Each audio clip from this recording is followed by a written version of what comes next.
Assalamualaikum warahmatullahi wabarakatuh. Kaum muslimin dan muslimat yang sama-sama dirahmati Allah Subhanahu wa taala. Saat ini kita sudah memasuki pertengahan bulan Ramadan. Mudah-mudahan segala amal ibadah kita, puasa kita, salat kita semuanya diterima oleh Allah Subhanahu wa taala. Kaum muslimin dan muslimat, kita sebagai umat Islam tentu saja merasa bangga, merasa gembira karena kita dijadikan umat baginda Nabi Muhammad sallallahu alaihi wasallam, umat yang paling mulia. Maka kita merasa gembira, merasa senang dengan itu. Dan di samping itu, Allah Subhanahu wa taala juga telah menurunkan satu kitab yang paling mulia yang diturunkan kepada baginda Nabi Muhammad sallallahu alaihi wasallam, juga sekaligus menjadi pedoman hidup bagi kita sebagai umatnya, yaitu kitab Al-Quran. Al-Quran yang Allah turunkan kepada kita ini adalah kitab yang semuanya berisi firman Allah yang sampai sekarang ini masih asli, masih original. Tidak ada satu tangan manusia pun yang mampu merubah-rubah daripada isi Al-Quran ataupun mampu membuat satu kitab seperti Al-Quran. Allah berfirman dalam Al-Quran, "Inna nahnu nazzalna dzikra wa inna lahu lahafidhun." Sungguh kami yang menurunkan Al-Quran itu dan sungguh kami yang menjaganya. Jadi 1400 tahun yang lalu sampai sekarang Al-Quran itu masih asli sebagaimana ketika diturunkan. Dan Al-Quran membuat tantangan kepada kita. Karena waktu itu Quran itu diturunkan masih zaman ketika itu masih banyak orang-orang Arab yang jago membuat syair, membuat pantun-pantun dari bahasa Arab dengan susunan kalimat yang indah. Maka Al-Quran membuat tantangan. Kulla ini ijtama'atil insu wal jinnu ala ayyatu bimithli hadzal Qur'an la ya'tuna bimithlihi walau kana ba'duhum li ba'din zahira. Andai kata jin dan manusia seluruhnya berkumpul jadi satu untuk membuat satu kitab seperti Al-Quran ini, maka sungguh mereka tidak akan mampu. Maka ketika ayat ini turun, orang-orang ahli syair di kalangan orang Arab ketika itu tidak ada yang mampu membuat satu kitab seperti Al-Quran. Akhirnya diringankan oleh Al-Quran sampai satu surat. Fa'tu bisuratim mithlih. Datangkanlah satu surat yang seperti Al-Quran. Kalau kalian tidak mampu membuat satu kitab seperti Al-Quran, satu surat saja kalau begitu. Dan satu surat itu kan minimal 3 ayat. Dalam Quran itu kan ada satu surat yang 3 ayat ada. Tapi kalau satu surat 2 ayat itu tidak ada. Maka tidak ada yang mampu membuat satu kitab seperti Al-Quran walaupun hanya satu surat yang paling minimal jumlahnya 3 ayat. Padahal waktu itu orang Arab pada masa itu jago-jago membuat syair. Hingga akhirnya ketika itu datang Nabi palsu setelah Rasulullah meninggal, Musailamah Al-Kadzab. Dia bikin susunan kalimat yang bentuknya terdengar seperti syair, tapi lucu kedengarannya. Ingin menyaingi Al-Quran tapi terdengarnya lucu. Dia bikin syair seperti ini. Al-fil, mal-fil, wa ma adraka mal-fil, anfuhu tawil, udhunuhu kabir. Gajah, apakah gajah itu? Tahukah kalian apa gajah itu? Belalainya panjang dan telinganya lebar. Kalau seperti itu, tidak perlu turun ayat pun orang juga sudah tahu. Datang saja ke kebun binatang, ya orang sudah tahu gajah ya seperti itu. Jadi Quran ini betul-betul satu kitab yang luar biasa, sudah ribuan tahun, tapi satu huruf pun tidak ada yang pernah dirubah oleh tangan-tangan manusia. Maka tentu kita sebagai umat yang diberikan Al-Quran oleh Allah Subhanahu wa taala harusnya merasa gembira. Maka dalam satu hadis Rasulullah bersabda, "Khairukum man ta'allamal Qur'ana wa 'allamah." Sebaik-baiknya kalian adalah orang yang belajar Al-Quran atau mengajarkan Al-Quran. Dalam sebagian riwayat mengatakan sebaik-baiknya kalian adalah orang yang mengajarkan yang belajar Al-Quran dan mengajarkan Al-Quran. Menggunakan kata dan. Sebagian riwayat menggunakan kata-kata atau. Jadi paling tidak kita sebagai orang Islam, kalau kita tidak bisa mengajarkan Al-Quran karena kita tidak punya ilmu di situ, maka paling tidak kita belajar Al-Quran. Paling tidak kita bisa membaca Al-Quran. Karena kata Nabi, sebaik-baiknya kalian yaitu orang yang belajar Al-Quran atau yang mengajarkan. Syukur-syukur bisa dua-duanya. Dia belajar, setelah itu dia ajarkan kepada yang lain. Maka ini kitab yang paling mulia di sisi Allah. Orang yang ada hubungan dengan Al-Quran juga akan jadi orang yang dimuliakan oleh Allah Subhanahu wa taala. Dalam hadis lain Rasulullah bersabda, "Wa fadlu kalamillah ala sairil kalam ka fadlillahi ala khalqih." Keutamaan kalamullah, keutamaan Al-Quran dibandingkan dengan seluruh perkataan yang ada di muka bumi ini, itu seperti keutamaannya Allah dibandingkan dengan makhluk-makhluk ciptaannya. Tentu tidak ada bandingan. Siapa Allah, siapa makhluk ciptaannya, tentu tidak bisa dibandingkan kemuliaan dan keutamaannya. Begitu pula keutamaan Al-Quran dibandingkan dengan seluruh perkataan-perkataan yang lain. Maka jangan kita merasa bosan baca Quran. Jangan kita merasa bosan untuk belajar Al-Quran. Dalam satu hadis kata Rasulullah, "Walladzi yaqra'ul Qur'an wa yatata'ta'u fih." Orang yang baca Quran sedangkan dia terbata-bata, agak kesulitan dia membaca Al-Quran. Tetapi wa huwa 'alaihi syaq. Dia berusaha, dia terus-menerus untuk membaca walaupun dia terbata-bata, falahu ajran. Maka dia dapat 2 pahala. Pertama pahala membaca, kemudian yang kedua pahala berusahanya itu. Jadi jangan kita merasa minder, merasa kemudian setelah itu tidak semangat. Saya belum pintar baca Quran, saya baca Quran masih terbata-bata. Justru dengan terbata-bata kemudian kita tetap semangat berusaha, maka kita dikasih 2 pahala oleh Allah Subhanahu wa taala. Kaum muslimin dan muslimat rahimakumullah. Dalam sebagian riwayat juga Rasulullah sallallahu alaihi wasallam beliau bersabda, "Iqra'ul Qur'an fa innahu ya'ti yaumal qiyamati syafi'an li ashabihi." Bacalah Al-Qur'an karena Al-Qur'an itu akan datang nanti di hari kiamat sebagai penolong, pemberi syafaat kepada orang yang selalu membacanya. Jadi kalau ada orang nanti suka membaca Al-Quran, nanti ketika hari kiamat Quran itu akan datang, kemudian akan berfirman kepada Allah, "Ya Allah, orang ini sering membaca saya ketika di dunia, maka berikanlah saya izin untuk mensyafaati orang ini." Nah, sekarang tentu kita bertanya, berapa banyak hataman Al-Quran yang harus kita selesaikan, kita kerjakan, sehingga hak daripada Al-Quran itu bisa kita tunaikan.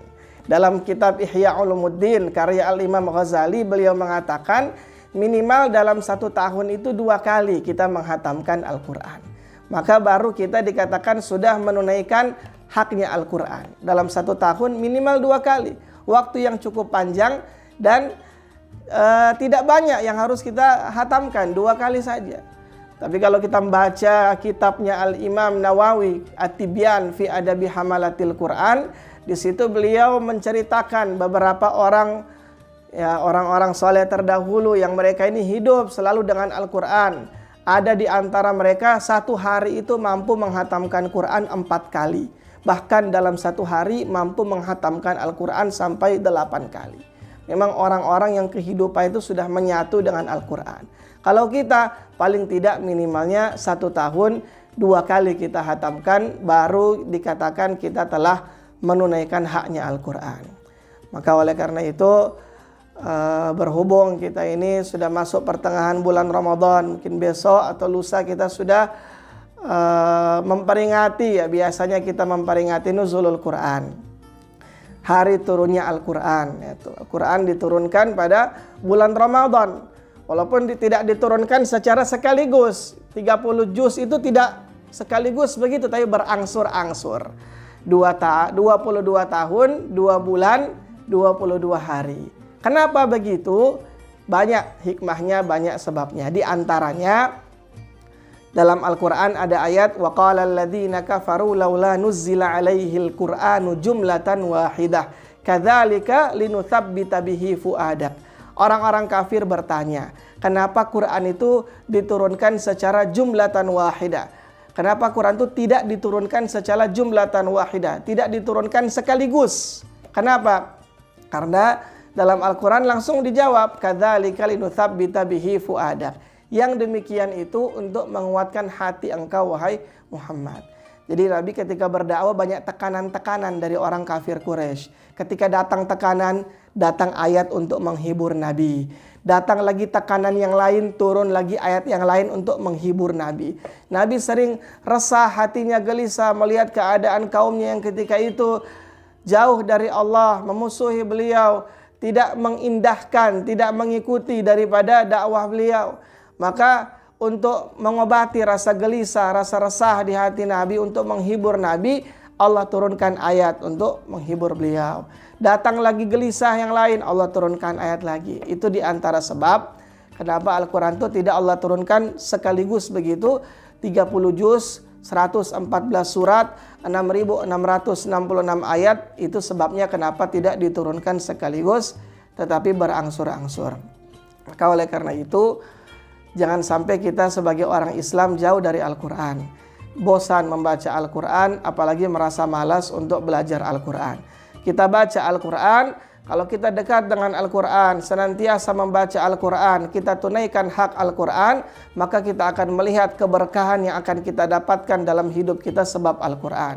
Tapi kalau kita jauh dari Al-Quran, kita tidak tunaikan hak Al-Quran, maka nanti di akhirat Al-Quran juga akan datang kepada kita dan menuntut kita.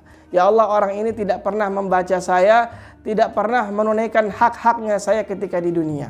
Tapi kalau kita menunaikan hak Quran, kita baca Al-Quran, kita khatamkan Al-Quran, maka dia akan datang kepada Allah nanti di hari kiamat, minta izin untuk mensyafaati kita yang sering membaca Al-Quran. Mudah-mudahan dengan kita ini sering baca Al-Quran, dekat dengan Al-Quran, Allah berikan kepada kita hikmah, berikan kepada kita keberkahan, kemuliaan. Allah berikan kepada kita di dalam kehidupan kita, urusan kita senantiasa menjadi mudah, senantiasa diberkati dan diberikan kemuliaan oleh Allah Subhanahu wa taala. Oleh karena itu, ma'asyiral muslimin, kaum muslimin dan muslimat rahimakumullah, tentu saja kalau kita melihat sejarah zaman Nabi dulu, banyak anak-anak muda itu yang berperan di dalam menghafalkan Al-Quran, memperjuangkan Al-Quran. Banyak sekali anak-anak muda. Bahkan ada seorang ahli tafsirnya para sahabat, ahli Qur'annya para sahabat, Abdullah ibnu Abbas. Beliau umurnya masih sangat muda, tetapi sudah menjadi imam di kaumnya, di masyarakat. Yaitu Abdullah ibnu Abbas. Maka kita sebagai anak muda, jangan kita jauh-jauh daripada Al-Quran. Kita dekat dengan Al-Quran, kita menjadi anak muda yang tumbuh dewasa, tumbuh di dalam ketaatan. Di dalam satu hadis kata Rasulullah, ada 7 golongan yang ketika hari kiamat panasnya luar biasa di padang mahsyar, 7 golongan ini tidak merasakan kepanasan sedikit pun. Nah, di antara 7 golongan ini kata Rasulullah, syabun nasya'a fi ibadatillah, anak muda yang tumbuh di dalam ketaatan kepada Allah. Maka kalau anak muda ini dia tumbuh, berkembang, menjadi dewasa, masa mudanya itu dia gunakan di dalam ketaatan kepada Allah, maka dia termasuk dari 7 golongan yang akan mendapatkan naungan dari Allah Subhanahu wa taala. Karena masa muda ini kan masa yang paling berharga dalam umur kita. Di akhirat itu tiap orang akan ditanya mengenai 5 perkara. Setiap manusia akan ditanya tentang 5 perkara. 2 di antaranya, pertanyaan pertama dan kedua. Pertama, Allah bertanya, an umrihi fima afnah. Umur kita habiskan untuk apa? Apa umur itu? Umur itu dari orang lahir sampai mati. Itu umur. Tapi setelah Allah bertanya tentang umur, Allah bertanya lagi, wa an syababihi fima ablah. Masa mudamu kamu habiskan untuk apa? Padahal Allah sudah tanya umur. Umur itu sudah mencakup masa muda di situ. Tapi Allah masih tanya lagi, masa muda kita habiskan untuk apa? Kenapa? Karena masa muda masa yang paling berharga dalam umur. Orang mau berbuat taat masih kuat, mau maksiat juga masih kuat. Beda dengan sudah tua. Kalau sudah tua walaupun ada semangat, tapi fisik sudah nggak mampu. Beda kalau orang masih muda. Kalau ingin taat, ingin berbuat kebaikan masih kuat. Semangat ada, kekuatan ada. Ingin maksiat juga kekuatan masih ada. Maka masa-masa yang paling berharga seperti itu ada pertanyaan khusus dari Allah. Maka kita gunakan masa muda kita ini di dalam amal-amal ketaatan, dalam amal-amal kebaikan. Kita tidak lama masa muda kita. Kata para ulama, orang itu dikatakan masa muda ketika umurnya masih di bawah 40 tahun. Kalau sudah 40 tahun ke atas, maka sudah habis masa mudanya.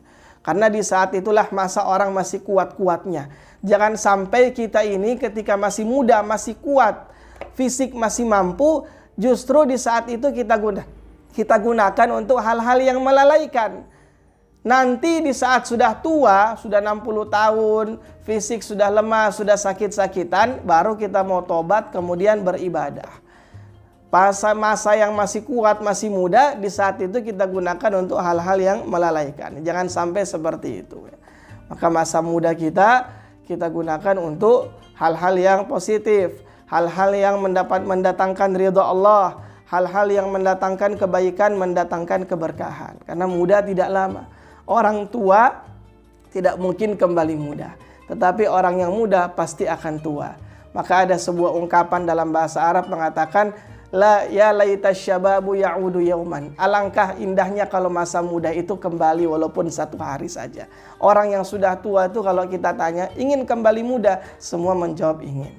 Maka oleh karena itu jangan sampai kita yang sekarang ini masih diberikan oleh Allah nikmat masa muda, kita lalaikan, kita abaikan, akhirnya kita tidak mendapatkan apa-apa dari masa muda kita. Ketika kita sudah tua, baru kemudian kita menyesal. Kenapa baru sekarang saya mau ibadah?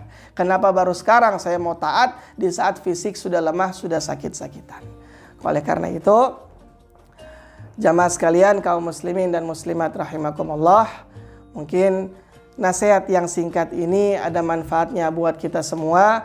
Mudah-mudahan apa yang disampaikan, baik bagi yang berbicara ataupun bagi yang mendengar, ada manfaatnya bagi kita semua.